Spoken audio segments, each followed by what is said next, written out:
Okay. So let's start our webinar. Good afternoon, everyone. Welcome to our Unlock the Power of Generative AI Masterclass with Stefanos Evangelou, organized by New Horizons and Stefanos Evangelou. My name is Kali, and I'm the Media Marketing Executive at New Horizons Greece and New Horizons Cyprus. I'm excited to have you all join us today for this informative and engaging session. Before we dive into the world of generative AI, let me take a moment to introduce New Horizons. New Horizons is a global leader in IT training and career development with over 40 years of experience and a track record of training more than 30 million people worldwide. Our expertise lies in turning IT learning into real business value, making us a trusted partner for organizations seeking to enhance their workforce skills and drive innovation. As a leading provider of information technology skills, project management, and leadership and development training, New Horizons offers a comprehensive range of courses designed to meet the evolving needs of professionals and businesses.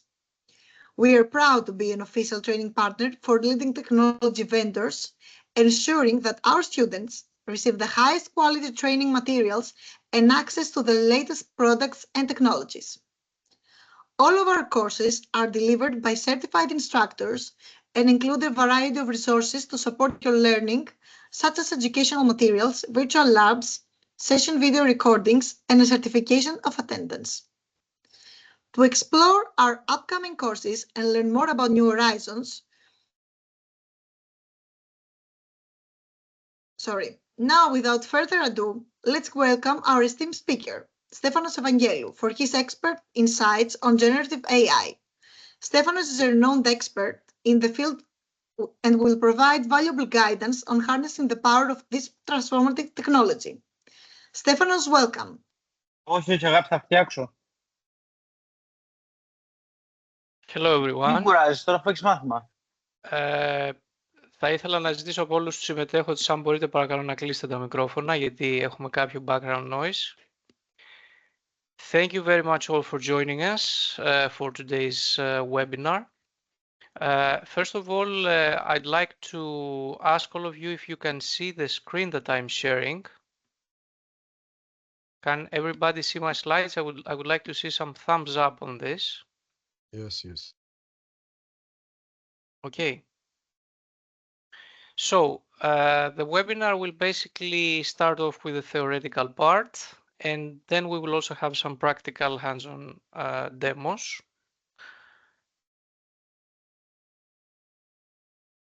So first of all, let me tell you a few things about myself. I'm a cloud architect and AI practitioner, and also I'm a certified trainer. I have certifications as a Microsoft certified trainer and CompTIA technical trainer.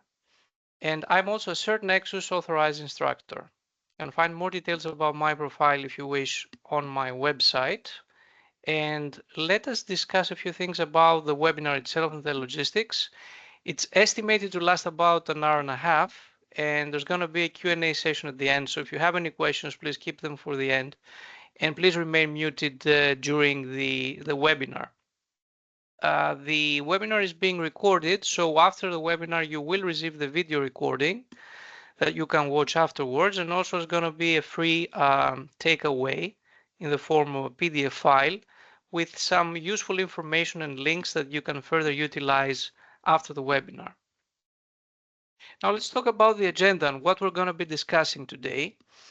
As the webinar title suggests, we're discussing generative AI, which is a sub-part of the AI field. And so we're going to be making an introduction to what is called responsible generative AI. And then we're going to be touching upon some theory fundamentals. These constitute the artificial neural networks and the natural language processing, NLP. And then connecting this to something which is more specific to our discussion, which are the large language models and the small language models. These constitute the core of what most people understand nowadays as being the vehicle through which we have generative AI functionality offered to the mass public. And then after having discussed the basic theory behind generative AI, we're going to be having a series of demo sessions in which we will be showcasing features of the ChatGPT Plus package and see how we can utilize a large language model such as GPT-4o or other models of the OpenAI Institute to be creative and have an AI model create content for us. Then, last but not least, we're going to be discussing a few things about the artificial intelligence related technical certifications.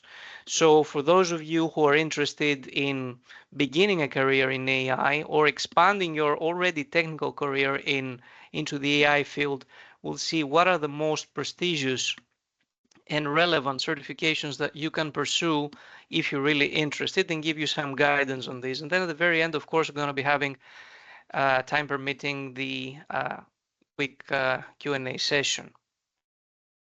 So first off, let's provide a very high level introduction into the fields of generative AI and what is called responsible generative AI, meaning that the technical part is not the only part involved in the discussion, but there are also parts like, for example, safety, security, legal and ethical aspects that we should be aware of with regards to generative AI.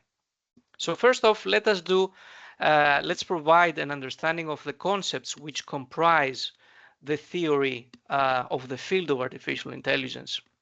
So you can see in this diagram, which is called a Venn diagram, in which we have different circles representing different subjects which are interrelated, and all these together work together to provide the overall capabilities of the AI field, the artificial intelligence field. So we can see that we have artificial intelligence, the biggest circle, the outward circle, and then inside it we have machine learning. Machine learning is at the very core of artificial intelligence because the way that an AI system works is it provides artificial intelligence capabilities by having some one or more types of algorithms, computer algorithms, trained by feeding them with relevant data. And by training these models, these algorithms in essence, with huge amounts of data, we enable the computing systems to learn, to accumulate new knowledge. So that's why this field is called machine learning, because we have machines which learn by having expert algorithms being fed with data. And then inside machine learning, we have different types of algorithms. So we have different types of machine learning systems corresponding to different types of machine learning algorithms. So this is what we call the deep learning. As you can see here is one part, one section, one group of these kinds of algorithms. When talking about deep learning, in essence, we mean that we are utilizing artificial neural networks, which are simulations of neural networks similar to the brain cells, the brain neural networks, which are actually used in a very high complexity to allow the corresponding algorithms to do learning, to perform learning at a very deep level, very complex level. Part of the deep learning activities is the Gen AI. So what we're discussing today, the generative AI, this constitutes all the systems, algorithms, and machine learning models, deep learning models, which actually enable us to generate things, generate content. That's why it's called the generative AI, because we can train these systems, in essence, specialized subpart of deep learning and artificial neural networks, to be able to be trained upon massive amounts of data and then be able to manipulate human language, do natural language processing, as we'll see later on, and be able to generate different types of content for us. Now, last but not least, on the two sides, you can see also two big circles, namely the data science and the hybrid infrastructure, cybersecurity, software development principles. So these principles are strongly, tightly interrelated with the artificial intelligence circle, in the sense that the data science constitutes what is related to the data that is being fed to the models, and this data is the raw material based on which the models are trained. So this is a separate scientific subject called data science. And on the left, we have the infrastructure, the cybersecurity, and the software development considerations. So in order for the generative AI systems to be able to operate, we require some sort of a computing infrastructure, which can run either on premise or into one or more clouds. Hence, this is called hybrid infrastructure. We also require to have some sort of a cybersecurity to protect and secure the machine learning systems and the Gen AI models which are running on the cloud. And of course, in order to utilize all this, what we do is we have application programming interfaces, APIs, which expose generative AI functionality to the masses or to specialized developers, which in turn create their software that integrates with the generative AI systems and is able to utilize their functionality. Now, why do we need generative AI? There are a very huge variety of things that we can do with AI in general. And obviously, generative AI is just a small subset of AI systems. So we can do a lot of things. We can automate decision making. We can basically have a trusted assistant that we can speak with and get information from them, get predictions, get some sort of forecasting. These are general features that we can get from AI, but with generative AI, the focus is on creating content, do content generation, different types of content that is based on natural language processing. So this type of content can be text, can be images, video, or audio. And the application areas are numerous, including commercial, governmental, and other public interest and research areas. Now, with regards to the responsible part of generative AI, as I mentioned, it's not only about technology. There are many other factors that can be incorporated that are related into the proper operations of an AI system. So alongside the growth of the generative AI systems, such as OpenAI, ChatGPT, or GitHub Copilot, for example, there are a lot of risks that we should be taking into account when we're discussing the term responsible generative AI. And what are these risks at a high level? We're talking about sometimes having some biases in the responses that we get from the AI models, and this has to do with how well they're trained and from what type of data. So this means that sometimes we can get an answer that is some sort of a biased answer and performs discrimination on people or things based on the training that the model has received. Another risk we should be aware of is that whenever we create a model, and an LLM or other type of AI model, we need to be transparent so that the end user understands how the system works and why it gives the answers it gives, always by providing references and having some sort of rationale, so that the end user can have a general understanding of how the system works and that it is transparent and not a black box to them. There are also numerous legal risks, such as, for example, when we train an LLM, as we will see a large language model that is called, such as ChatGPT, with various types of data, we might fall into the trap of making use of copyrighted materials. So that's one thing that could lead to legal action from one end.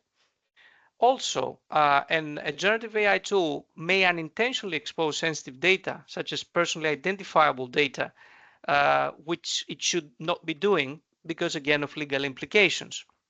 Something else that we also hear often is the term hallucination. So what can be a hallucination in a generative AI system is when the system provides incorrect or misleading information. For those of you who have already used a large language model, a generative AI model such as ChatGPT, you must have seen that there are some special terms at the very end of a page saying beware that this system may produce erroneous results or provide incorrect information. So overall, the LLM systems, the generative AI systems, have not yet reached the level of maturity for us to be able to say that all the answers are 100% correct. So we should take caution of this. Now, there are a lot of things that we should be taking into account with regards to the responsible part, and complementing what we said in the previous slide, we need to be aware that when designing a system, we must make proper accommodations for safety, security, transparency, fairness, and sustainability. All these are factors that should be taken into account by the designers of a system, and this includes mostly the data scientists, the people who are responsible for creating the data sets and gathering data, and then the data engineers and the AI engineers, which are actually creating the models and feeding the models with the data and maintaining these models. So these ethical considerations should be taken into account when doing the training with data. Now, with regards to specific regulations, this is another unclear scene because there's always the question, AI advances at a very fast pace. So what's going on from a legal perspective and from a perspective of having some sort of an act or bill that would dictate the relationships between the AI actors? And by actors, we mean everybody involved in the creation, execution, management, maintenance of an AI system, including obviously the masses, which are the end users of any sort of AI system. The implications are huge, and just try to think about it. We cannot even imagine what the repercussions will be in the years to come, because we're talking about a very fast-paced technology. So it's very difficult to model this from a legal perspective. What I wanted to draw your attention on is that we already have some generic bills, not very specialized though, from the European Union and from the Bill of Rights in the United States. Very recently, this month, September 2024, we had the first official treaty signed by most of the countries of the Western world, and this was carried out by the Council of Europe Framework Convention on Artificial Intelligence and Human Rights. And you can follow along this link, and I will give you all the links of this presentation at the very end, or you can just copy and browse it while we speak to have a look at what has been discussed and just identified as the first official formal, let's say, global AI treaty. So that sounds and is very interesting to see how that goes.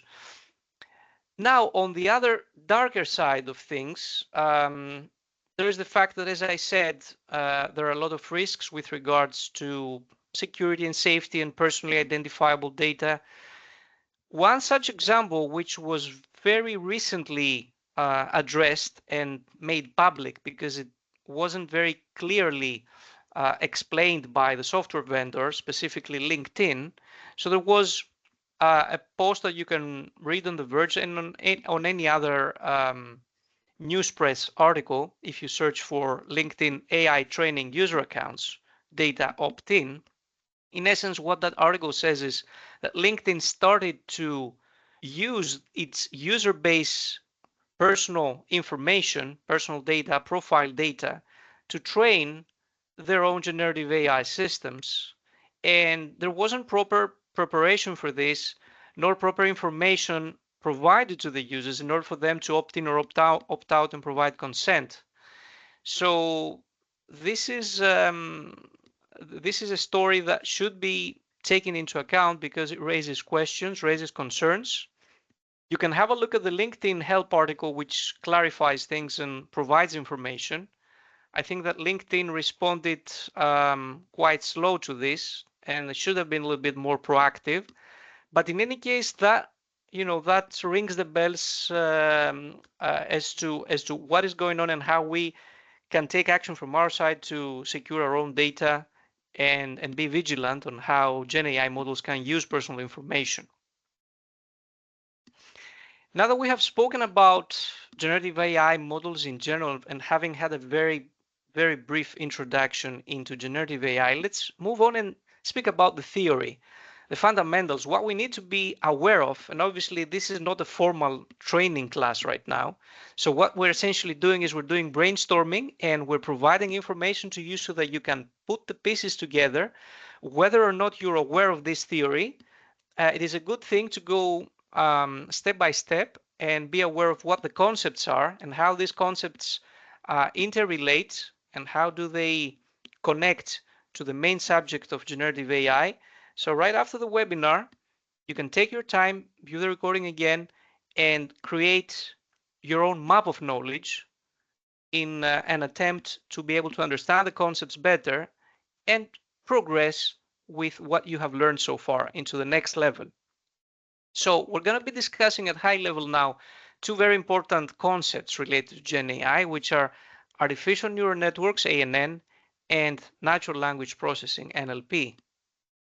So let us start with ANN. As I had a brief introduction previously, I mentioned briefly about ANN, an artificial neural network. As you know, our brain comprises neural cells. So these neural cells are called neurons. And if we have a combination of many neurons, we have a neural network, a neural system. And how do these neurons connect with each other? They have synapses. So we have a lot of synapses inside the brain. When the first forms of AI started to develop decades ago, the basic modeling that was used to create an AI system, whether that be implemented in software or in hardware, the core concept, the core principle, the core construct was an ANN. So in essence, what we're doing is we're simulating how the real neurons, physical neurons, work in what is called the artificial neurons, and they themselves have synapses, they have interconnections, and they form an artificial neural network. There are different kinds of neural networks, and each kind of network corresponds, applies to different kinds of applications. What we're mostly interested in are these two kinds of ANNs, which are the RNN and the CNN. Basically, the RNN is primarily used for NLP, that we're interested in, natural language processing, but also CNN, which is typically used for image processing and computer vision. In order to be able to identify patterns inside an image, we can adapt CNNs as well to use them for NLP. FNN, we're just briefly mentioning it because it's the most basic type of ANN, and we're going to be discussing a few things about an FNN just to visualize things and understand how this works. But I have to warn you beforehand, you need to know that what we're doing now is an oversimplified view of things. In real life, what is going on behind the scenes is much, much more complex. And if you see here, we have the transformer networks, and this is part of GPT. So T stands for transformer. And what is a transformer? Is a very complex algorithm for deep learning that incorporates huge amount of neural networks behind it and vast knowledge and data that is being fed with. So a transformer network is what is used in practical terms for implementing a large language model, an LLM, as we'll see later on, such as OpenAI, ChatGPT. So these are the basic types of ANN. Now, we have to make these distinctions. As I mentioned already, there are some references, parallel references between a biological neural network and a digital neural network.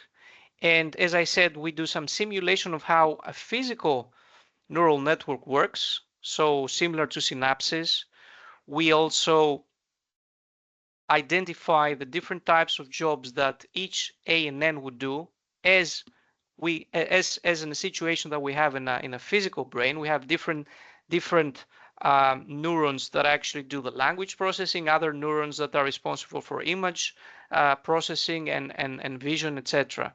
So everything that we see in a physical network is being simulated into a virtual neural network. And it's very important to stress here again that we depend on ANNs and on virtual neural networks to artificial neural networks to be able to run NLP applications and generative AI models. These by far outperform the traditional machine learning algorithms. This is what constitutes the deep learning that we saw previously in the Venn diagram. Now, let's see a visualization of how this would work. This is an oversimplified visualization of a neural network comprising two levels. We have an input level and an output level. So at the input level, we have a number of neurons, and each neuron practically corresponds to informations, i.e. parameters that we get from the outside world, which in turn are being fed into the output neuron by each one contributing its own weight, which is symbolized by the W letter and the index 1 to n, for example. So that means that we have x1 parameter, x2 parameter, x3 parameter. Each one has different type of weight, is more or less important to the decision that's going to be made by the output neuron. Obviously, the output neuron takes this input from the various input neurons and then applies what is called a step function and is able to perform calculation and then calculate its output. In its simplest form, this output would be a binary output, meaning it would be a true or false, or it would be some sort of a classification, let's say black or white, for example. Again, this is very, very simplified, and this is what constitutes what's called the perceptron. So the perceptron is a form of the first category that we saw, a form of FNN, which basically has this single layer approach and direct forward only approach. Now imagine something more complex. Now instead of having one layer for input and one layer for output, we have two layers of output, thus being able to have the input layer being redirected as input to both or n, 1 until n, let's say, levels of output. So in this case, we have similar behavior, but things are getting more complex. And that can simulate a little bit more complex of a situation. In the same sense, we can create an even more complex neural network in which we have an input layer, a hidden layer, and an output layer. And as you can see, we get all the combinations between input, hidden, and output layer, all the combinations for communication between the neurons, and then the hidden and the output layer have actually constitute two layers of applying the step functions. And you can also see that we have some input neurons in the hidden layer going directly to the output layer that complicate things even more. I'm just going to leave it here because this gets even more complex and more complex. And just to give you a hint of how more complex this can become is that in a more complex system, we can basically have what is called a feedback in a system. So instead of only having forward movement from the left to the right, we can even incorporate an indirect movement, a reverse movement from the end to the start. So that creates feedback. And for those of you who are familiar with system theory, by creating a feedback loop, we are able to create memory. So then we implement more sophisticated functions, and in essence, a neuron then transforms into what is called a memory cell. So that's a more complex way in which we can implement memory in an artificial neural network, similar to the human brain. These are just some quick explanations about what we saw in the previous slide, the input, the hidden, and the output layers. So in this case, the input would be, let's say, some raw pixels of an image. Let's mention an example. The hidden layer would make a decision about where the edges of a shape exist inside an image, and then the output and final layer would come up with a final decision stating that I can recognize a face inside the image or I do not see any faces inside the image. So that's computer vision. So why did we mention all this about ANNs? Because ANNs are the fundamental principles, the fundamental concept that is being used and run behind the scenes as an algorithm, as a very, very complex algorithm. Again, theory is one thing and real life is another. We need ANN to understand theory, but in practical terms, we have very complex ANNs in what is called a transformer model, for example, in ChatGPT. Whether that be a very simple or a more complex algorithm behind the scenes, the common denominator is that we need to do natural language processing in order to be able to implement a generative AI system such as ChatGPT.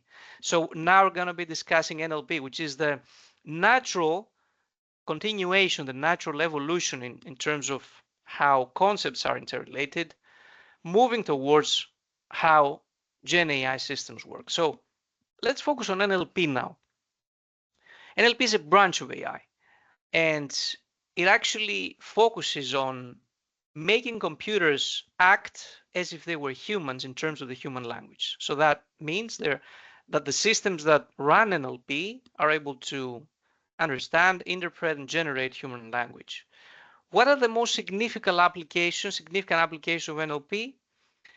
We can do sentiment analysis. So a robot can read a text and they can understand from the text, the tone of the text and the context, and understand what emotions it includes. For example, there could be an application for this in a recommendation system or in a reviewing system.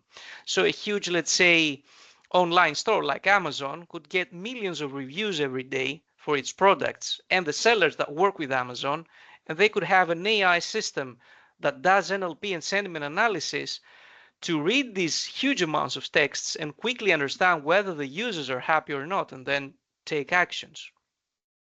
Then we can do text summarization, very useful feature. Let's say we have to digest a ton of PDF files and Excel files and need to be able to get a summary of what is inside a very large piece of text. Like, for example, we're reading Wikipedia and we want to do a very broad research on a topic. It would be impossible for a human being to do that in a very short amount of time. This is doable with an NLP system to do a summarization of the text. Obviously, machine translation is a very common topic and feature as well, very useful. And the chatbots, this is something that has been expanding throughout the last 2 years, more specifically, in all kinds of human activity, in both personal and business life. So more and more businesses are now engaging with systems like, for example, the capability to have a search engine such as Microsoft Bing have AI incorporated into it, or have ChatGPT agents and assistants incorporated into various applications like, for example, GitHub, which is a portal that provides coding assistance to a large set of developers worldwide. So different kinds of chatbots. You can see a lot of websites, even generic websites, now provide AI chatbots that can take a question from their visitors and provide any kind of useful information related to the site or in general. These in turn interface with systems, LLM systems, large language models, such as ChatGPT, to provide their answers. Now, let's understand how NLP works. NLP has some data transformation techniques. So the robots and the AI models, the NLP models, they need to be able to take huge amounts of texts and be able to organize it, and then be able to index it, be able to create context between the words, be able to derive meanings and associations between the words, and also be able to organize the information in such a way that it is very efficient for it to be processed by an AI, an ML model, to make further recommendations, provide output, and in this way make a Gen AI model to work. So what are these processes, these techniques that are used by an NLP system? Let's take the example of this, let's say this line of an English poem. We take this expression, this sentence, and then we apply these techniques one by one to organize the content of this sentence in such a way that is computer readable. I would call it like that. The first thing is we create a bag of words. What does that mean? We count all the words that are in each sentence, and we create a categorization of each word organized by the frequency, how many times it is shown up inside a sentence, without paying any attention into grammar, punctuation, whatever. Then the other technique, the other phase that we have to go through is do what is called a tokenization. So a token in real life and in a system such as ChatGPT depends on the physical language. It's different for Greek, different for English, for example. A typical token for English language would be a block of 3 to 4 characters in practical terms, but it could be even smaller depending on the application. So for the sake of simplicity here, we assume that we're having partitions of small units, like each one of them being one character. And then another thing that we should do, a technique that we should apply in NLP to simplify things and speed up the processing by the computing system is to remove what is called the stop words. That is the words that keep repeating again and again, such as they, up, under, off, etc. And then we do stemming and lemmatization. What does that mean? It means that we are removing the affixes. We're targeting to get the base of the word. Like, for example, from shadows, we get a shadow. But in stemming, we don't have a dictionary understanding of the word. So that's why we need to do a lemmatization from the Greek word lemma. So we have a lexicon, a dictionary, which is full of lemmata. And what we need to do is we need to deduce the actual lemma from the word. So from the plural leaves, we get a leaf. That makes it much easier to process by an NLP system. What I want to add to this, we have already explained the stop words and backup words, is the word embeddings. So to make things even more efficient for an NLP system, what we do in practical terms is we represent words, each word, as a vector. So we have a multidimensional space of vectors. Each word is a vector, and we have associations between the vectors. And the systems, while they get trained, they start to get an understanding of relations, semantic relations between the words. So they place these vectors closer to each other, depending on how closely the words are semantically interrelated. So there are techniques for word embeddings, such as word-to-vec, glove, and fast text. So to put things into perspective, what is the processing pipeline for the NLP? As mentioned, we do the tokenization and remove the stop words. Then we create the backup words and apply the word embeddings that are the vectors that we mentioned previously. And from the vectorization, we even do what is further called the feature extraction. That means that we're converting the strings, the alphanumeric characters, into only coded and coded numerical characters that are very much easier for the NLP systems to process. And then finally, we feed this data into the NLP algorithm. Some common NLP algorithms are the naive-Bayes, support vector machines, and the neural networks, like the transformer networks, which are very efficient into doing NLP and being able to carry out tasks, that the NLP types of tasks that we discussed. So now that we have covered AANs and NLP, let's move on to the core behind the GenAI systems. When we log on to ChatGPT of OpenAI, or for example, the Llama model, or any other LLM model, we'll see some of them later on, essentially we're interacting with what is called the large language model.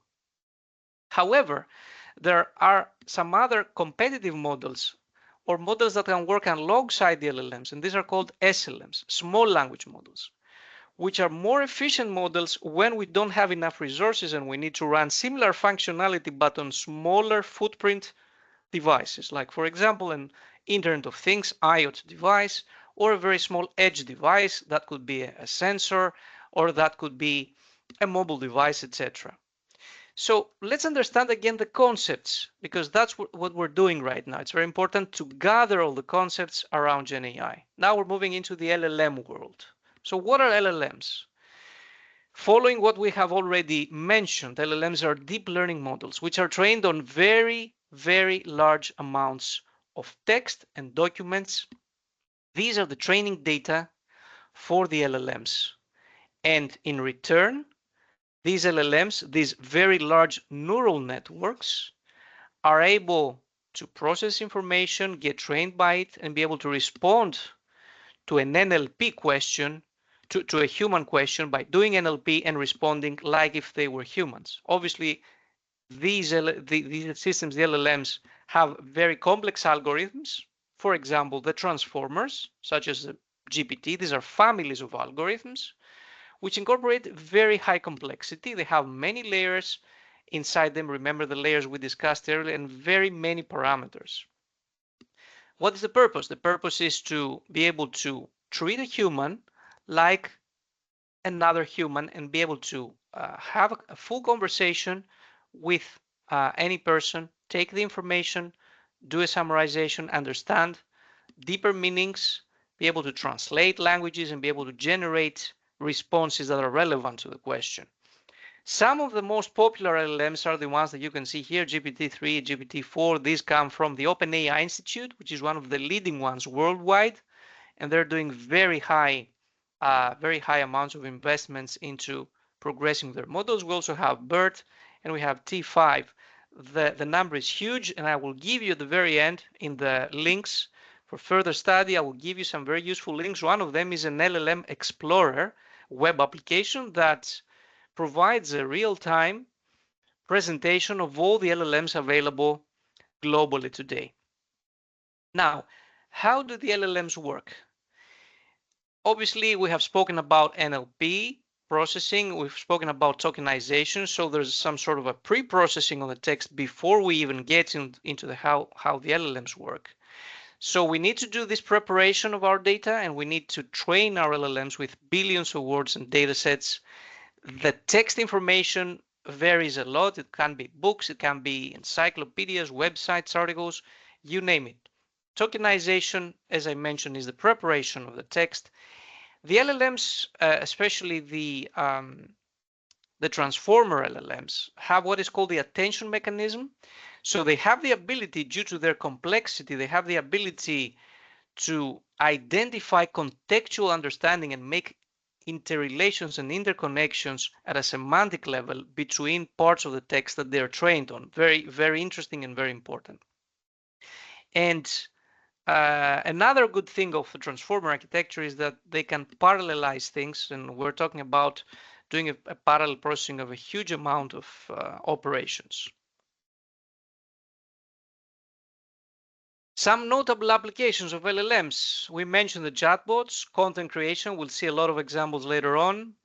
Doing code generation and working as developer assistants into doing debugging or even creating code from scratch, or improving an existing code, or adding comments into a code, etc. Also very important is their role in summarizing and analyzing medical data and medical reports, and the extent to which LLMs can help medicine improve their diagnosis times with the same accuracy as a very experienced physician. That's an open discussion, and they're not there yet, but they're going there. So we're going to see a lot of very important breakthroughs, especially in the medical sector in the years to come. Obviously, there are challenges, and we've already mentioned the challenges previously. These relate to biases. Also, another limitation is that these systems, they need very, very, very strong infrastructures to run on. So not everybody can host an LLM. That's why only big corporations are able to do this in advance by doing huge investments, and obviously the ethical concerns that we've already mentioned. Now, we're going to roughly go through. There's a lot of information, and I don't want to tar you with the details of this information. I want you to get the high level understanding, and you can just study the slides and all the information later on after the webinar. I need you to get a high level understanding of what's included, what's entailed in the training and fine tuning of an LLM. So an LLM is a system that we have to train, and then we have to maintain it.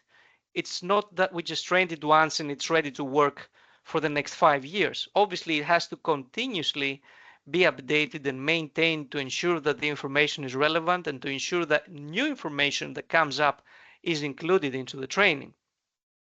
So the training process itself includes basically collecting the data sets, which again, as I said, is a huge collection of information, doing some pre-processing on it as we discussed, and then doing iterations on the training data. How do we accomplish this? We split the training data into groups that we call the batches or iterations, and then we run each and every one of these batches until the training completes with a full amount of the training data, the data sets, and this is called an epoch. So we do a full training on all the data. That's called an epoch, and this by itself is split into batches. But the training, for it to be sufficient, it must comprise a lot more than just one epoch. So the system, the LLM, must be trained for many epochs in order to improve performance, and be well fitted, that's the correct term that we use in machine learning, be well fitted into the training data. Other considerations that we need to take into account in the training and fine-tuning of LLMs is the model drift and the content drift. What does that mean? It means that, as I mentioned, it's not did once, set it to work, and I'm done situation. It's much more complex because there might be shifts in the language. Even our natural language changes over time, and there are new idioms that are included or new words. There might be new trends in society or in the way people express themselves, or new knowledge, new historical events that are not captured during the initial training. So that can cause a model drift. And again, this can be not related to the model itself and the trends that I mentioned, but it could be related to erroneous data that are used to feed the model. So we need to make sure that for each iteration and each epoch and each version of the LLM model that is being released, for example, ChatGPT, we minimize the error that can be caused by these kinds of erroneous data sources. So the solutions are continuous training, do a fine tuning. So if we want to train a LLM on a more specific subject, we need to provide more specific and more thorough data on this subject, like for example, medical records only. That could be a fine tuning of the general LLM model into a more specific area. And then obviously always do monitoring to be able to proactively detect what we mentioned, the model drifts and the content drifts, and have an always ready model to serve the general public. You have to take into account here, just want to make a practical note that, for example, in ChatGPT, you may be asking the model questions and it may get back to you replying that my knowledge cutoff date is, let's say, December 2023. That means I'm not aware of anything that has happened historically post that date. So you need to be aware of these kinds of limitations. Now, let's very briefly discuss the concept of parameter. A parameter can be an internal or external. I don't want to get into the details. You can see what the parameters are in practical terms. You'll need to be aware that parameters in an LLM can be, we're talking about billions of parameters in a typical LLM model. So even the simplest ones, even the small language models, are very high in parameter number. We're talking about at least 3 to 4 billion parameters, and then the more sophisticated LLMs, for example, the ChatGPT latest 4.0 model, it is said, because this is not official information officially published by the OpenAI, but it is said to have almost 1 trillion, 1,000 billion parameters inside it. So you can understand the complexity we're talking about. And just imagine that we're still at the beginning. This is growing exponentially.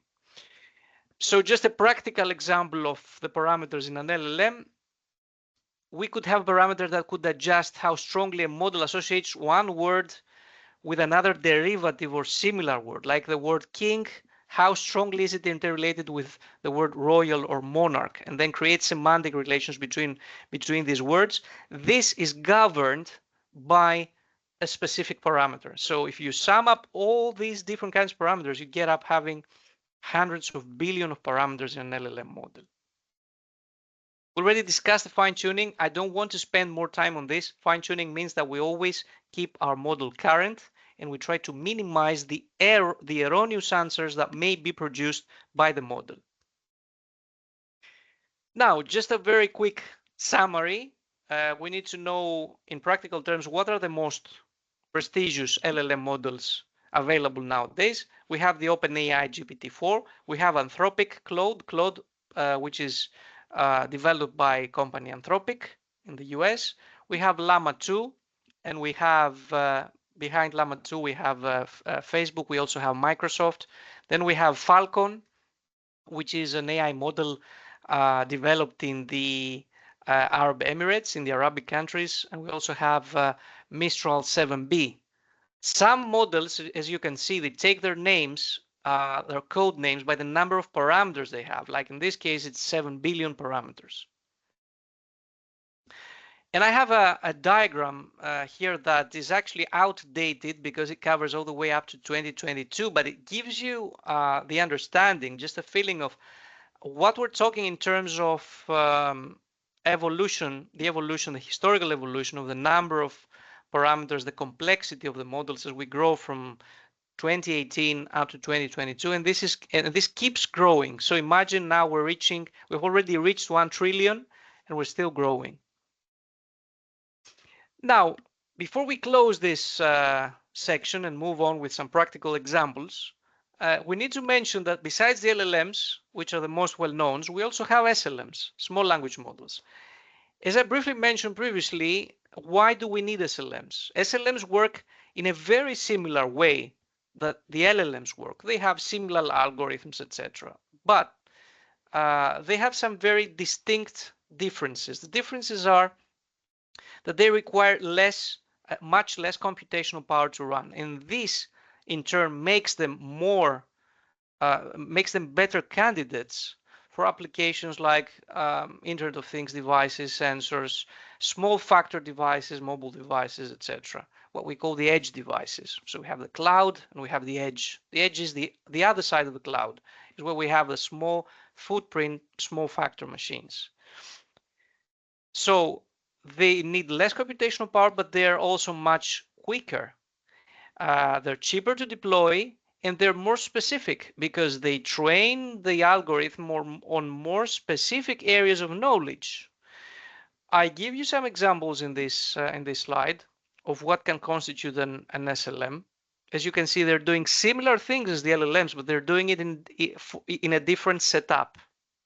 That's the better way to put it. And we have some SLM examples like Microsoft Phi, DistilBERT, and TinyBERT. You can search for them and find more information about them. Another very hot topic nowadays that you need to be aware of, which is related to small language models, is what is called the Retrieval Augmented Generation.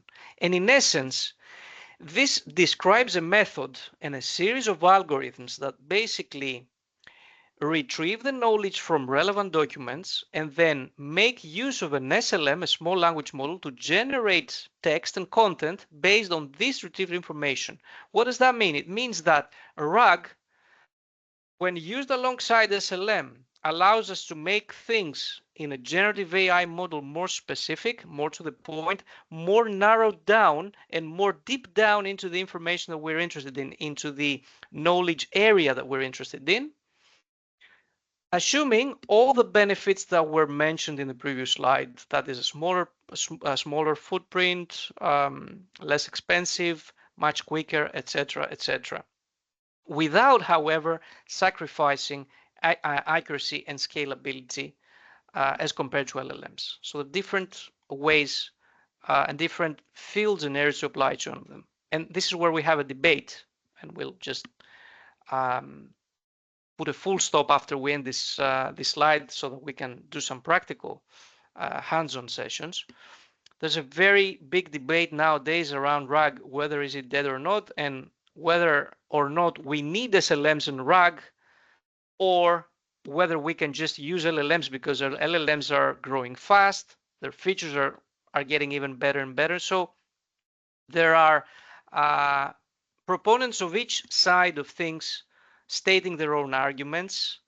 The former state, the people who are against RAG and SLMs state that LLMs are keep growing and getting cheaper and getting able to be more accurate and faster, and also be able to do the job of an SLM without being an SLM.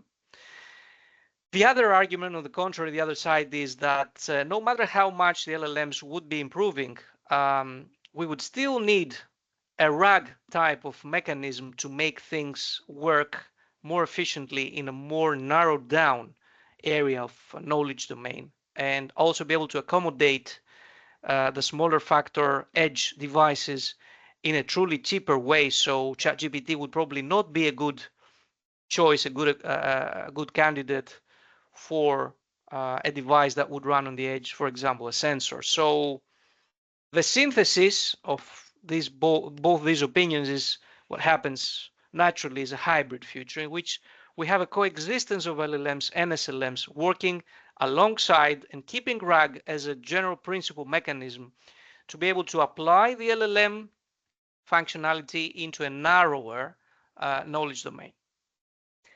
So at this point, let's have our demo session and making things a little bit more interesting and more practical and more fun, and giving a different eye, a different look now into what most of you must already have had as an experience with the ChatGPT. Now you're, by the end of this webinar, you should be able to have, to start having a different look at things and starting to understand what is running behind the scenes to get all these functionality and features. So what I'm gonna be doing, we don't have to finalize all these tasks. I've just prepared some samples so that we can give you a general understanding of different areas of an LLM capability. So we'll try to cover as many as possible, and then we'll just leave some time at the very end for some questions if you have any questions. I strongly encourage you to create an OpenAI ChatGPT free account. In this demo, we're going to be showing you the Plus package, which is the paid package, and it's a subscription-based package that provides extra features and more stability and a higher number of requests that you can send throughout the billing month. And also it provides more features like creating a custom GPT and use all of the features without any limitations. Besides the ChatGPT portal that you may already be aware of, we have other tools like the Cookbook, the Playground, and the API. These are tools that the OpenAPI offers specifically to developers to be able to understand better the way that the OpenAI API works. There's actually different kinds of APIs. For example, the Chat API and the Assistance API, and we'll have an overview of these in a second. And also we'll have the Playground where we can safely play in a sandbox environment and see how exactly these features and these tools of ChatGPT work in the background. And then we'll go through a flow of some of the topics you see here, some tasks. For each task, we have a prompt. So we have to stress this enough that a very important term that we use in generative AI is prompting and prompt engineering. So that's a whole science in itself. Is how do you actually manage, create, maintain, and update and optimize the prompts that you provide as input to a generative AI system, to an LLM system, so that it provides you with the most precise information without errors and actually help it form the answer that you're looking for. So it takes experience, and obviously there's no one size fits all in this situation. You have to do a lot of trial and error. You have to test things. And again, there are not specific rules that can apply to all models. So what we're discussing now and all the training that we're doing now, the demos that we're doing, pertain to the OpenAI ChatGPT. It might be different in different model if you try these examples yourself. Nevertheless, I have created these demo prompts, and each prompt corresponds to the completion to the operation of a specific task. So if I want to create a text and documents, I should be typing in a prompt into the ChatGPT model, and then I'm going to be getting the answer. First off, let me switch my my sharing with a browser. Just bear with me.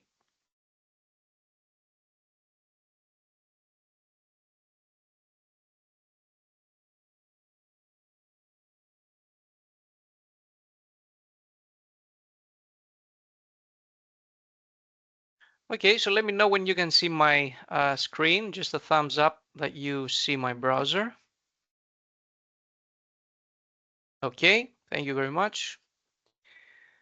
So as you can see, we're in chatgpt.com. We can also come here by typing chat.openai.com. It's just a redirection. And I have a Plus package, paid and active, but most of the functionality you see here will also be available in the free plan. And let's start by seeing a few basic things. First of all, you can see the prompt here. So there's a basic prompt, and you can also attach files. You can also provide your prompt here and hit enter. See what I mentioned earlier, ChatGPT can make mistakes. So there's some important information about this, and you should definitely thoroughly read the documentation of OpenAI for the hallucinations and everything we discussed previously.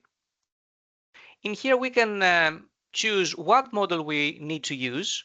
If we go for the free plan, we should normally get the GPT-4 legacy model. Just imagine this is now legacy, but some months ago, it used to be the latest. And GPT 3.5 was the legacy. And then before that, there was a text Da Vinci model, etc. So we're talking about a very fast pace of innovation and development here. So every few months, we get a new model. And you can also see some already GPT-4o, that's the mainstream model now, which is the greatest for most tasks. We also get a different family of models, which is the O1, Mini, and Preview. Again, we also have GPT-4o Mini.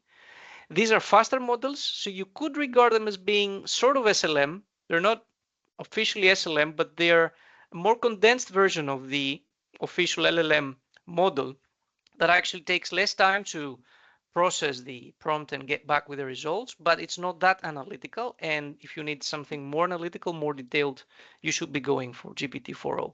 Now, if we're talking about reasoning and thinking like a human being, that's a very interesting topic, which is very, very recent, very new in the AI field. Is how do we make an AI model to think? I mean, really think, not just provide answers based on the NLP processing of the transformer model, but take it a step further and utilize this ANN forest, let's call it like that, inside it to be able to make logical associations, simulating the way that the human would probably think when they would be asked a question about, let's say, a political, financial, or philosophical situation, things that only a human could do up to this point.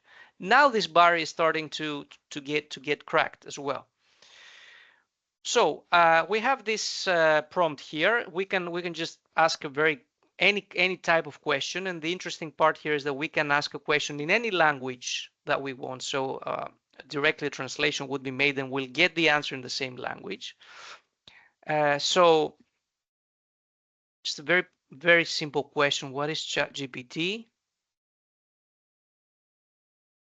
And you see how quickly the model comes back to us by giving us an answer. And you see it's being run, it's being generated. We can cancel the reply if we wish to, then type another question. When we have this sort of communication with the system, we need to provide, for example, here you see it goes even further. I mean, it's super analytical, because not only does it give a direct answer to the question, what is ChatGPT, but it provides features, how it works, use cases, limitations. It even provides a practical example with Python code, which it explains and then provides a conclusion. It's important, and it's part of the prompt engineering procedures, to provide some context for the model, any kind of Gen AI model. And we can do that partially via the customized ChatGPT. So I've written text here that actually corresponds, replies to the question, what would you like ChatGPT to know about you to provide better responses? So I'm giving an identity. For instance, that I'm a student, or that I'm a trainer, that I specialize in a certain area.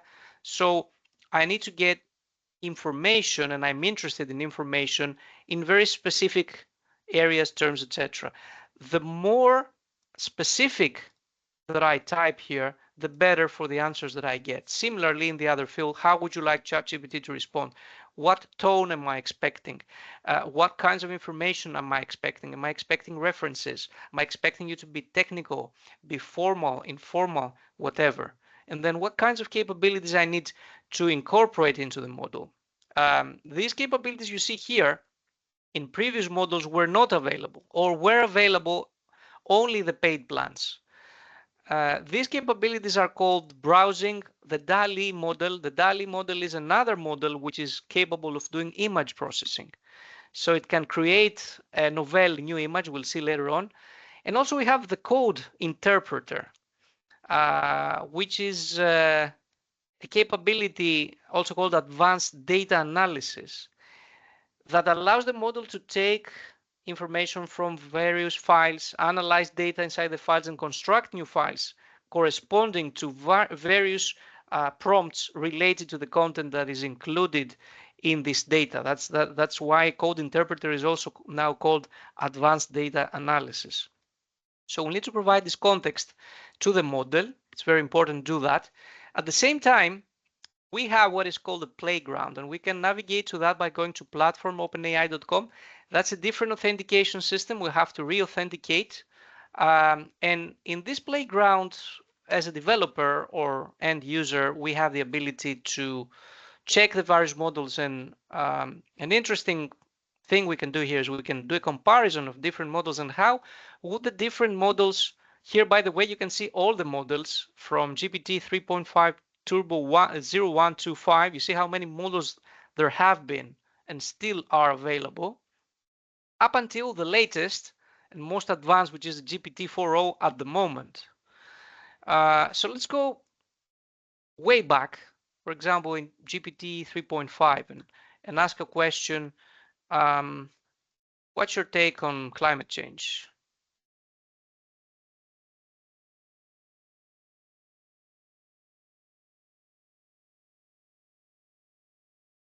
Let's see how these two systems, these two models would respond in this question. You see that the GPT 3.5 Turbo started responding very quickly, but it just stopped because the question, the answer was just that.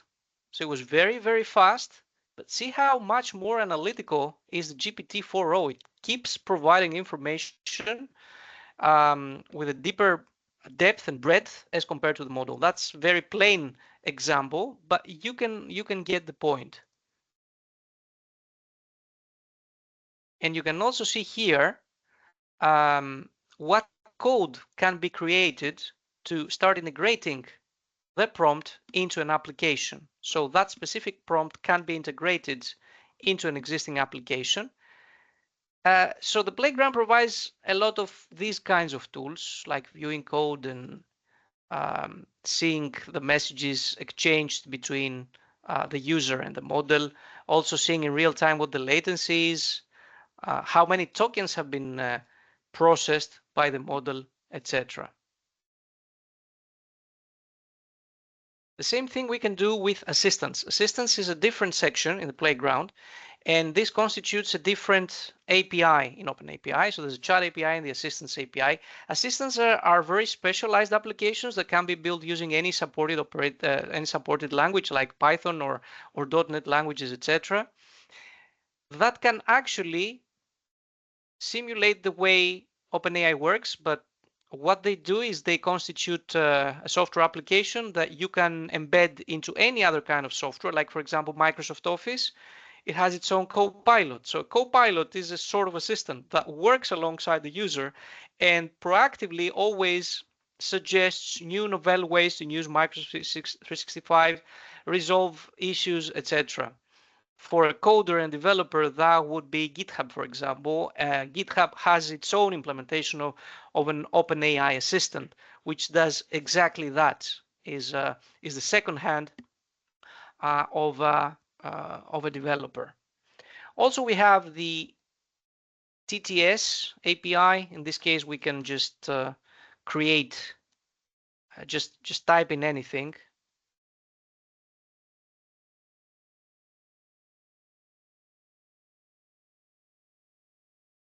And clicking generate, it's doing TTS, text to speech. So it has created this audio. I can hear it. I can download it. So just regard Playground as being a sandbox, a safe environment where you can see a lot more technical information about the services that we're discussing about, and also test them without having any other consequences. Just bear in mind, though, that if you need to use the API, you should consult the API reference if you're a developer. And if you need to use the OpenAI API, you should separately, you get billed separately for using OpenAI API tokens, API keys. And you can see this if you go to the relevant section. you have a paid account and you have topped up your account into your profile, there are the user API keys. These are now considered legacy. So now the concept is called project API keys, and we go back here. We have the dashboard of the OpenAI platform in which we have all the information related to the API. So from a developer perspective, what we need to do is we need to create a new secret key, provide the name, the project name, provide the permissions for that key if that's going to be restricted or full permissions, and then create the secret key that's going to be created only once and not being able to be retrieved afterwards. And then you're going to be using that secret key, this API key inside your applications to be able to integrate with the OpenAI API. So that's about the playground. Then we also have what's called the cookbook. I just want to have a quick look on that. It's a very handy collection of articles and step-by-step and how-to guides from OpenAI themselves for implementing a series of very frequent and useful scenarios. Like, for example, you can go to related resources from around the web. There's a handful of information here about libraries and tools that are very advanced and can make life easier when you're embarking on a journey of designing and implementing, let's say, an application such as an OpenAI digital assistant, for example. You can see a lot of tools here, but you can also find a lot of very useful articles, like, for example, data preparation analysis for fine-tuning, what we have been discussing previously. You can see a discussion here in practical terms. How do we do fine-tuning of a model? But this assumes that you have some programming knowledge as well. I have to stress here that one of the most popular languages for data science and for AI and for LLMs is Python. So if you're thinking about investing in an AI career, definitely start learning Python. That's number one right now. There are obviously other languages as well. It's not the only one, but it's a very, very good investment, knowledge investment, because it's a very broad application language and especially very useful in LLM. So that's about the general stuff that we discussed. Now let's go to the topics that I spoke about, and let's go through some sample tasks, some demo tasks. For example, how we can instruct the GPT-4o to create text and documents. The scenario that I have here is, I will go back to the GPT-4o. I can create a new chat if I want. And I can rename my chats as well here on the sidebar,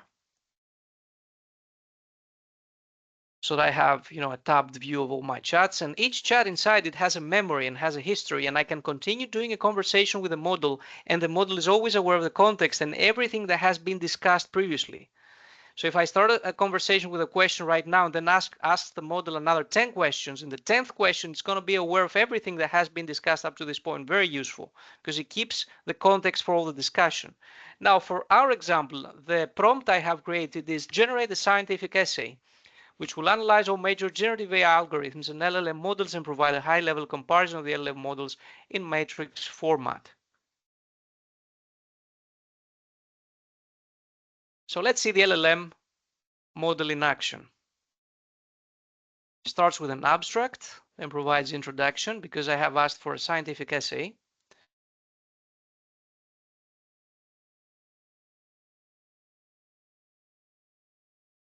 You see here it lists the types of Gen AI algorithms. So we have variation autoencoders, things we haven't discussed. As you can see, there's a huge theory behind it. Generative adversarial networks, the GANs, very well known.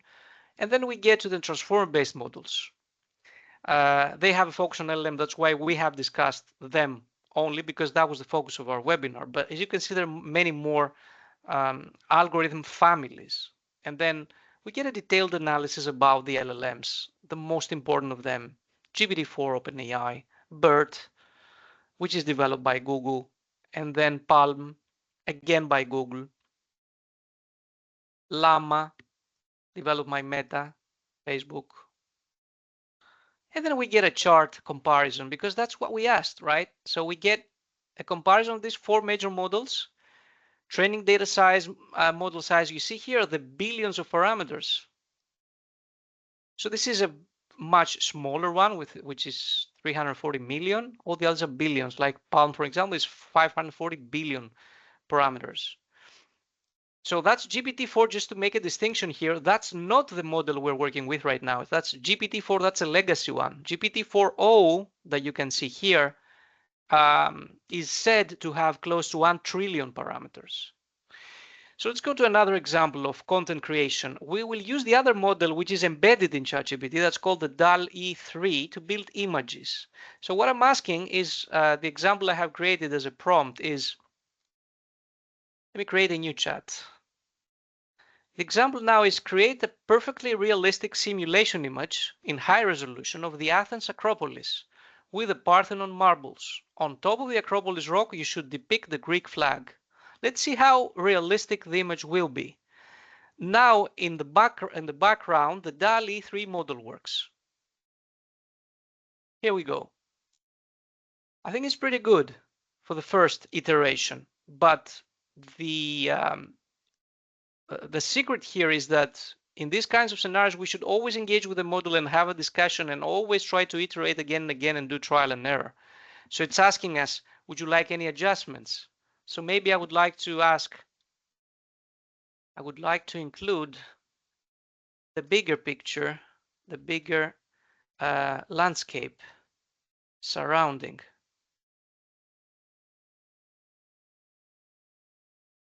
See how it will respond.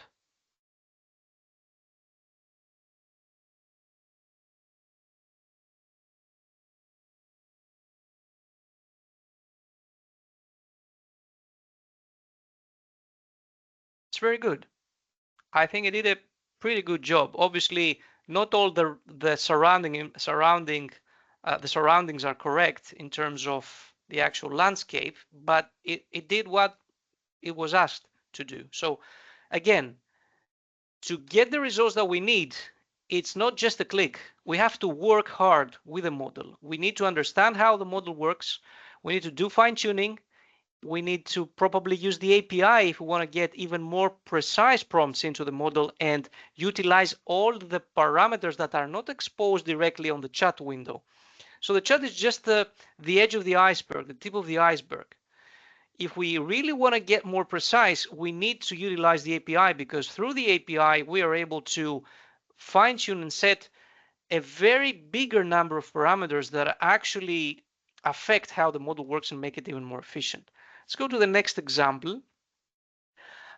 We will get some information from the model on how we can use advanced data analysis. So we're not going to be using advanced data analysis now, but we are asking the model, what are the capabilities that ChatGPT 4o code interpreter advanced data analysis, what are the capabilities that the model offers with regard to advanced data analysis? So it's telling us we can do mathematical calculations. Okay, we can do derivatives, for example. We can do full algebra here. We can do data wrangling and transformation. That has to do with data science, data engineering, how we can pre-process training data for a machine learning model, or how we can do statistical analysis. Very interesting, very useful for people working with Excel, for example, financial analysts, data engineers. We can also do data visualization, create plots based on huge amounts of Excel files. We can also do file handling and manipulation and transform and convert in batch a lot of files, for example. That's also very, very useful. We can also do a geospatial data analysis for people working with geospatial data, or do text data analysis, image data analysis, time series analysis, do automations with scripts and optimization of problems. It keeps writing. You see, the applications are many, and it depends on what we want to achieve. We can further enhance this discussion and utilize advanced data analysis to do more. Now, another common topic is we want to use GPT-4o as code assistant.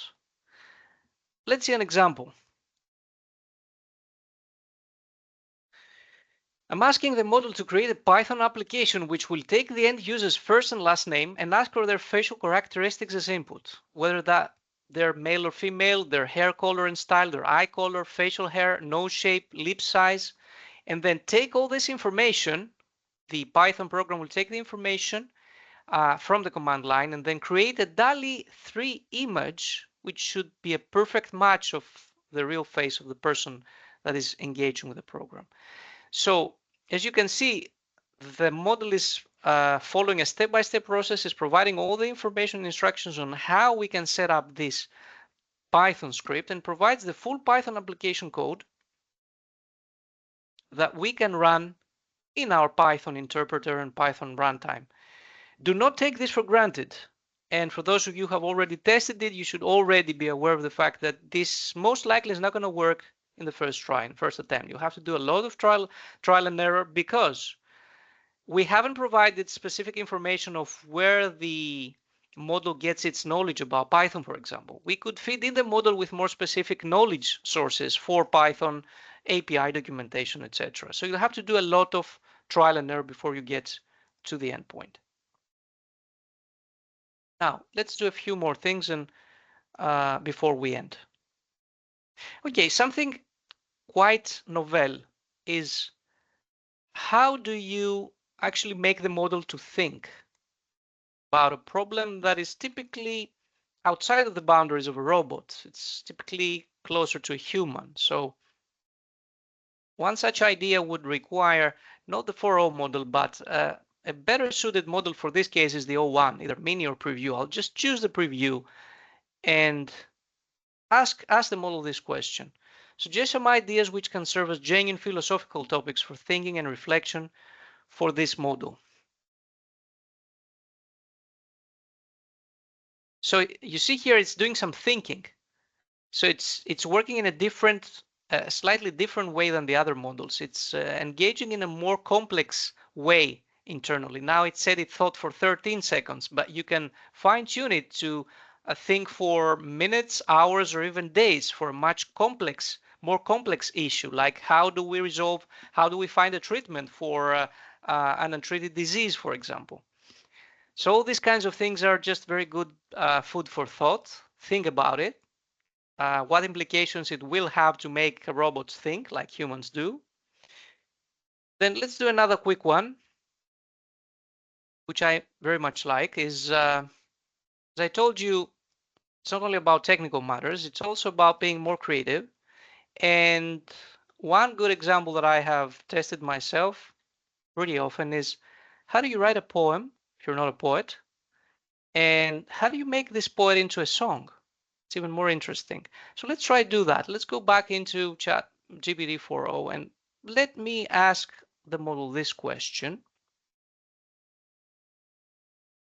So my prompt is, create a poem with rhyme and separate it into chorus, verse, and bridge sections, which must be suitable for turning into a hip-hop song. The poem should address today's global human issues and should end with suggestions for a better future. So just started writing the poem with a chorus and a verse and a chorus again and a bridge. And it has rhyme, as you see. Shine, redefine, place, raise. And then still ChatGPT cannot do the transformation into a song, but we can use a very, very good model that I would suggest, which is Suno.com. And it's not the only one, of course. It's just one that I have tested myself. So what you can do here is you can make a song about anything, and we don't have the time to get into the details of that, but it's going to be very impressive. You can try it out yourselves, create a free account, and what you can do is you can just provide the lyrics, provide then a prompt like the one that I was about to give it, and the prompt that I would give would be hip hop and lyrical ballad melody, including piano and violin, along with percussion, with both male and female voices. That's just one thought. Obviously, choices are endless here. And you provide the lyrics, you provide this prompt to the Suno.com model, and it creates an amazing combination, an amazing music that you can't really imagine that it was created by a computer. Try it out yourself, and you can even listen to songs written by other people. It can even create the lyrics for you. So there are so many models that you can try out. Let us very briefly now go back to the presentation before we end. I just want to make a quick pass of the final part, which is, okay, I have provided you with a lot of information, hopefully useful.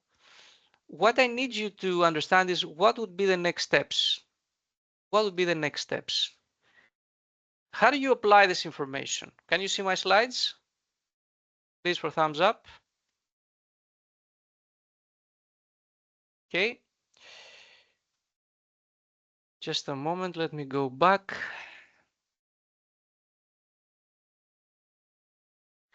So to apply all this knowledge, you need certification. You need to make sure you study hard and prove yourselves that you're capable of understanding and applying the information, but at the same time have a typical certification that can prove to your potential partners or employers that you do have the knowledge and hands-on experience.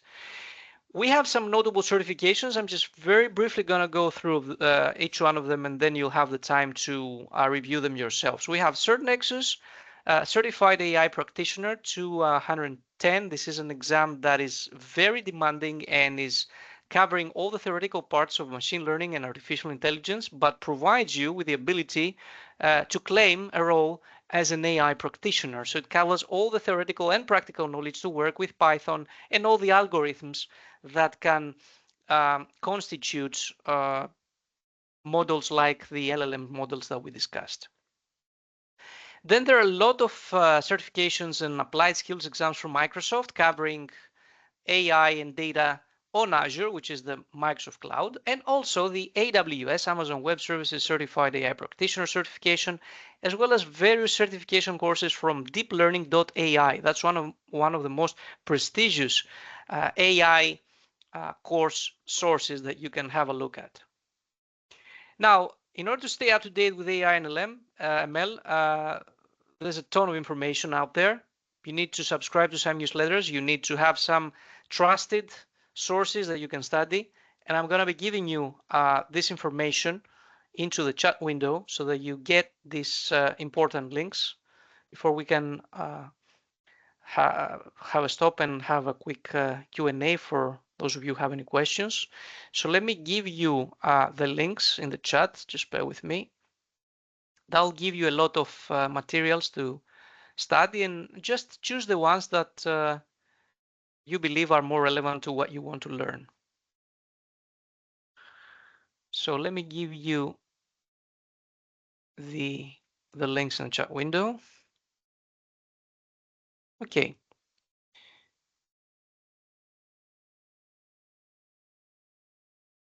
All right. So with that, we have reached the end of the presentation. Hopefully it was useful for everybody. Hope you learned at least one new thing, and that gave you much more motivation for pursuing your goals in the AI, and you now have a little bit more of a better understanding of what Gen AI is all about. So I'll just put a stop here. Fortunately, we don't have much time available, but we can take probably one or two questions.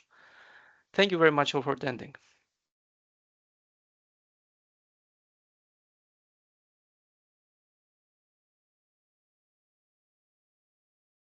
So Kylie, if you want to take the lead, I'm not sure if there are any questions. Hello, everyone again. Thank you, everyone, for attending this webinar. If you have questions, feel free to open up your microphones and ask. Where are the links? Stefanos, just can you see the links in the chat? I can see them. Yes, I can see that some people were able to. Everybody should see them. But some of them, yep. Okay, if anyone cannot see them, you can send me an email. It's kateamigo@nhgreece.com. And also let me add that right after the webinar, for all of you who have registered, I have prepared the PDF white paper that actually includes all the prompts and all the scenarios that I have used throughout the webinar, and some other inspirations for you to use prompts for any kind of scenario you want to work with in ChatGPT. So is anyone trying to talk, Katerina? Yes, my name is Katerina Bouza. I would like to thank you, Mr. Evangelou, for this introduction for me personally to this new world.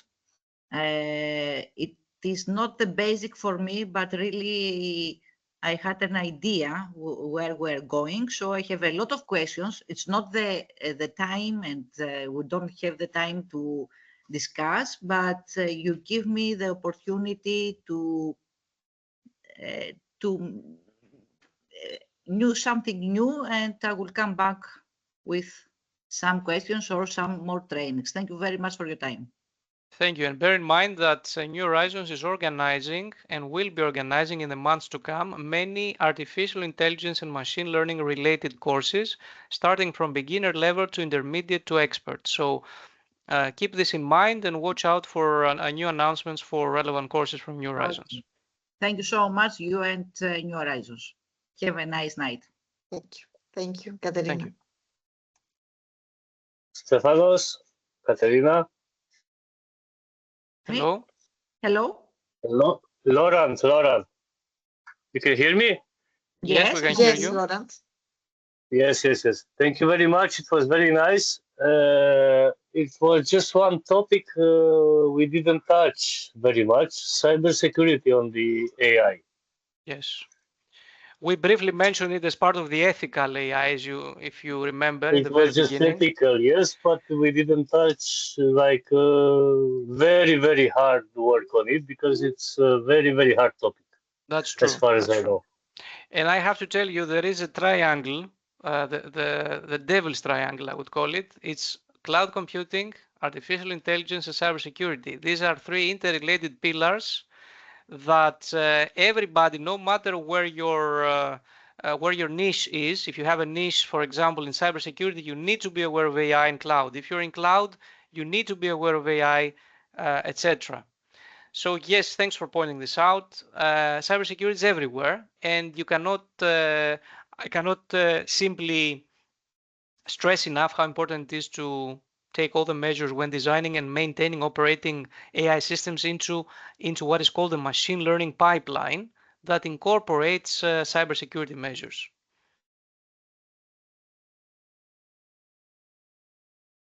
Thank you, Stefanos. The reason was that we were speaking about synapses and we were speaking about neural learning. At one point, all these networks are going to be interconnected, and it's very, very difficult to cybersecurity point to do a good job. That's true. That's true. And think about the world of the edge devices, where it's even more difficult. We're talking about IP version 6.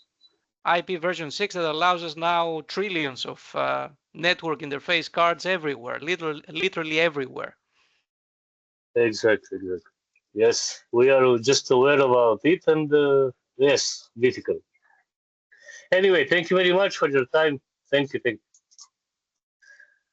you. So regarding your question, Tassos, I'm going to send you the link of the recording. I'm going to provide everyone with that, everyone who registered. Is anyone else wants to talk?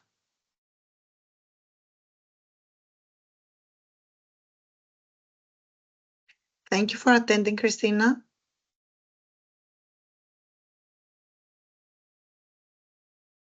Stefanos is still here. He will disappear if you don't ask now. Yes. Hello. Hi. Hello. Hi. I'm Vasilis. Thank you very much for the presentation. I would like to ask you something with regards to the future of LLMs. You mentioned something about rugs, and we know how in fashion rugs are at the point. I've seen a very nice interview from Jan LeCun from Meta, that he and I, to be honest, I truly follow his thoughts on how the LLMs are going to be relevant in some years. For example, are we going to have 3 companies, 3, 4, 5 companies, big companies that can train LLMs, and that's all? Or are we going to move towards smaller models, or something like mechanisms, something like RAGs, or something that are going to be really specific on a specific domain? What's your thought on that? I mean, okay, it's like a philosophical question, but I would like your briefly Yes. your thought on that. I've already answered the question in my slides because I'm a true proponent of synthesizing different thoughts into creating a synthesis from different phenomenically opponential thoughts. So if we have two different thoughts, we can combine them into what's called a hybrid.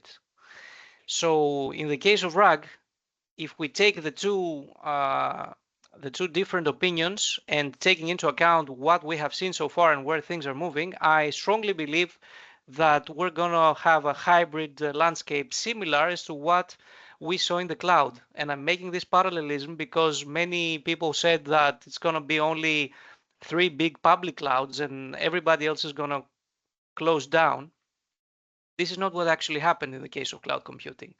And because I do spend a lot of time in working with service providers and I'm well aware of the market, especially in the cloud computing, I do know that hybrid is the way forward and it's not going to go anywhere. It's not going to end. I strongly believe that a similar pattern is going to be applied in the LLM versus SLM battle, and that we're going to see a combination of centralization and decentralization patterns in a hybrid world. That's my opinion. Yes, thank you. And let alone the openness of the models. For example, Llama 3 is open source as it can be. I mean, you can download it in your computer and try it if you have a really fast computer as well. Yes, because I come from the healthcare sector, and you mentioned that, I believe the same as well, because healthcare data is really sensitive. So no, I believe that no LLM can gather data and be trained on data so so accurately. So you will need a hybrid system at the point. Exactly, because for something. Yes, privacy is a strong concern especially in the medical sector, also in the financial sector, etc. That's why, again, speaking from the cloud world with cloud terms, there are so many enterprises nowadays that still cannot trust a public cloud, and they insist on having private clouds. So we're talking about the same thing about LLM. We can build an LLM with a smaller number of parameters, or an SLM. It doesn't matter how you call it. The important part is that you host it within the boundaries of your organization in terms of the model itself and the data that it's being fed with, making sure that you're consistent with the privacy requirements. Yes, thank you very much. Okay, so anybody else wants to ask anything?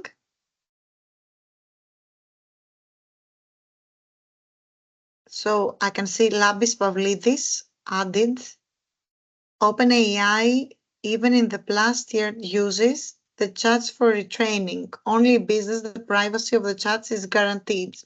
Yes, if we trust what OpenAI says, that's true.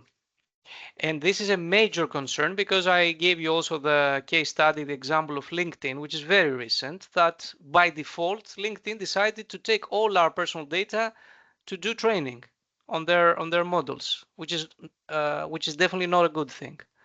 So there are going to be a series of concerns like this in the future for so many apps because AI is invading literally everywhere.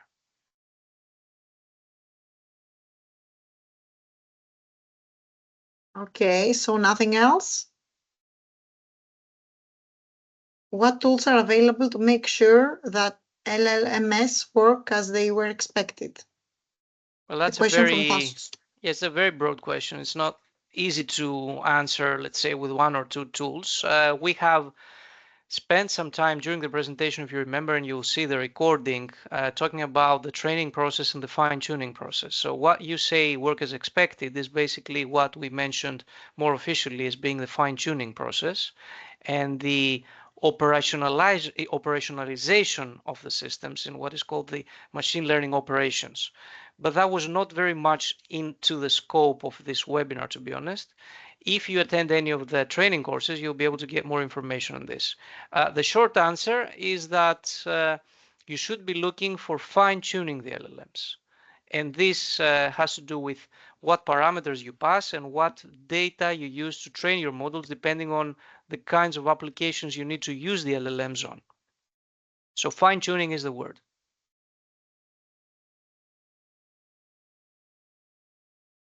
Okay. Anything else while we're still here?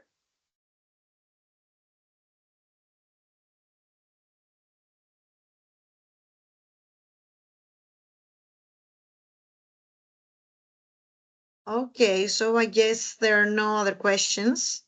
Thank you everyone that you attended this webinar. Will you have courses for absolute beginners? Christina is asking. Yes, absolutely. We will be having, we have a custom course which is called Introduction to AI for Beginners, but we also have a beginner to intermediate course, which is the Microsoft AI-900, which is the Azure AI Fundamentals. So definitely these are two are highly recommended, and we have them in the pipeline. So watch out for announcements for these courses, and wish we can have you on the course with us. Okay. Thank you, everyone. Again. Thank you, everybody. You will be able to review the recording, and also expect to get the PDF file with additional information related to the webinar. Again, thank you, everybody, for attending, and hope to see some of you, why not again soon in some upcoming training. Yes, hopefully. Have a great evening. Thank you all. Goodbye.